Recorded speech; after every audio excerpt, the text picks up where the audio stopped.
Hi வணக்கம் நண்பர்களே. டே of Thursday ஸ்கூலில் நேஷ்னல் டே செகண்ட் டே செலிப்ரேஷனுங்க. ஒரே மேட்சிங். இந்தியாவிலேருந்து வரும்போதே இந்த தடவை பிளான் பண்ணி இவங்களுக்கு ரெட் டிஷர்ட் மட்டும் எடுத்துட்டேன். ஏன்னா ஒவ்வொரு வருஷமும் முந்தின நாள் போய் தேடிட்டு ஒவ்வொரு மாலாக ஏறி இறங்கிட்டு இருக்க முடியாது. அதனால் முன்னாடியே வாங்கிட்டு வந்துட்டேன். கொஞ்சம் அவசரமாகவே மார்னிங் கிளம்பிட்டு இருந்தாங்க. எல்லாமே 6:30 இருந்து இப்போ வெளியில் போயிடுறாங்க. அங்கே போய் இது பண்ணணும். பாப்பாவுக்கு ரெட் இல்லைனால அவன் ஏதோ ஒன்று பெரிய பிள்ளைங்கனால அவங்க நார்மலாக ஏதோ ஒரு ஃப்ளாக் கலரில் தாங்க ட்ரெஸ் போட்டு போகணும். நம்ம ட்ரெடிஷ்னல் ட்ரெஸ் போட்டுட்டு வரலாம். அதனால் பேட்ச் மட்டும் வாங்கி குத்திட்டு போனாங்க.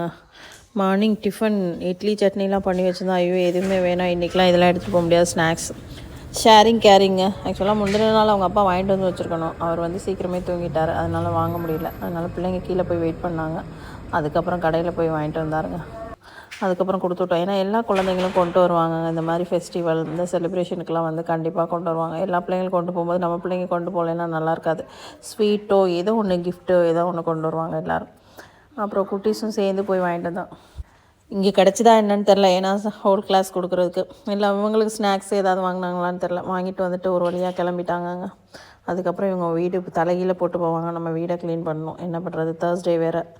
பாத்ரூம் க்ளீனிங், வீடுமா போடணும், பாத்திரம் கழுவணும். ஃப்ரெண்ட்ஸ் எல்லாம் வேறு வரேன்னு சொல்லியிருந்தாங்க. ஆக்சுவலாக டீச்சர் ஹஸ்பண்ட் பர்த்டே ட்ரீட் கொடுக்குறேன்னாங்க.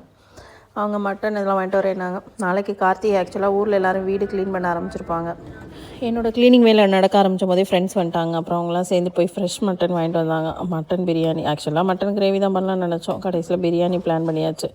அதனால் பிரியாணி பண்ணியாச்சு. ஒருத்தவங்க பிரியாணி கேட்டாங்க, அதனால் செஞ்சாச்சு. நமக்கு அது கேஷுவல் தானே, ஃப்ரெண்ட்ஸ் எல்லாம் சேர்ந்துட்டா ஈஸி தான். ஆனால் ஃப்ரெஷ் மட்டன் எனக்கு மட்டன் பிரியாணி அவ்வளோவா இங்கே பெட்டராக வராதுன்னு சொல்லிட்டு செய்யவே மாட்டேன். ஆனால் இன்றைக்கி ரொம்ப சூப்பராக வந்தது ஃப்ரெஷ் மட்டன்னால். எப்போவும் ஆடு கட் பண்ணுற இடத்துல போய் வாங்கிட்டு வந்திருந்தாங்க. செஞ்சதுக்கப்புறம் சூப்பராக வந்திருந்த மட்டன் ஊரில் மாதிரியே இருந்தது. டேஸ்ட், வாசம், கலர் எல்லாமே ஊரில் மாதிரியே. பார்க்குறதும் அப்படி தான் இருந்துச்சு, டேஸ்ட்டும் அப்படி தான் இருந்துச்சு. ஒரு வழியாக செஞ்சு முடிச்சிட்டோம். அப்புறம் சிக்கன் அவங்களே போய் சிக்கன் வாங்கிட்டு வந்து சிக்கன் கிரேவி வச்சோம். சிக்கன் கிரேவி வச்சுட்டு ரியலி மட்டன் பிரியாணி வந்து ரொம்ப சூப்பராக இருந்துச்சுங்க. எனக்கு அவ்வளோவா இங்கே உள்ள மட்டன் வச்சு மட்டன் பிரியாணி சாப்பிட்றதுக்கே பிடிக்காது. ஆனால் நல்லா இருந்துச்சு. நல்லா சாப்பிட்டேன். அப்புறம் பசங்க வந்துட்டாங்க கரெக்டாக சமைச்சு முடிக்க. ஆக்சுவலாக குழந்தைங்களுக்கு தெரியாது, சர்ப்ரைஸாக இருந்திருக்கும். தனுஷா கீழேயே வாசம் வந்துடுச்சு போல். அவன் சொல்லிட்டு இருந்தான், வாசம் சூப்பராக இருக்கே, நம்ம வீட்டில் என்னம்மா சாப்பாடு அப்படின்னு ஒரே ஹாப்பி ஆகிட்டான்.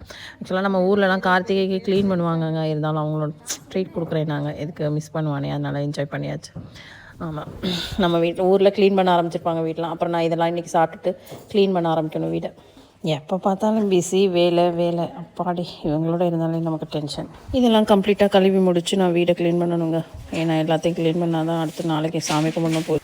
ஏன்டா இந்த ஃபெஸ்டிவல்லாம் வருதுன்னு இருக்குங்க. சும்மானாலும் வேலை, ஃபெஸ்டிவல் வந்தாலும் வேலை. போருங்க, கடுப்பாக இருக்குது. பையனே சொல்கிறோம் எல்லாருக்கும் ஃபெஸ்டிவல் வந்தால் ஹாப்பி, நீங்கள் மட்டும் கவலையாக இருக்கேன்னு சொல்லுங்கன்னு சொல்கிறோம். உண்மையிலே எனக்கு கவலையாக தான் இருக்குது. லைஃப்பில் எல்லாமே ரிப்பீட்டுன்னு இருக்குது. கஷ்டங்களிலிருந்து தான் பிறக்கிறது சந்தோஷம்.